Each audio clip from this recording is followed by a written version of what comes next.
ওম ইয়ম ও সারাদিন রোজা রেখে খেজুর খেতে অনেক ভালোই লাগে।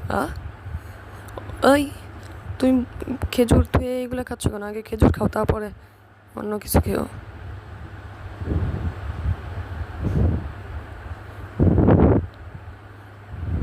শীঘ্রই আসছে সিজন 2। আচ্ছা আম্মু গেলাম, আসসালামু আলাইকুম। ওয়ালাইকুম আসসালাম বাবা।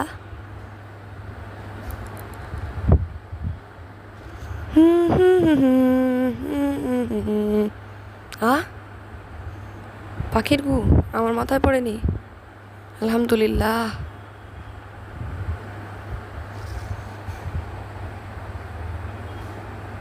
হ্যাঁ হ্যাঁ, ওরে না না না না না, পানি আমার চিটে লাগবে।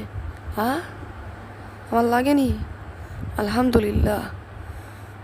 কিন্তু দর্শক, ছেলেটি কীভাবে বিপদ থেকে বাঁচলো আমরা দেখে আসছি, চলুন।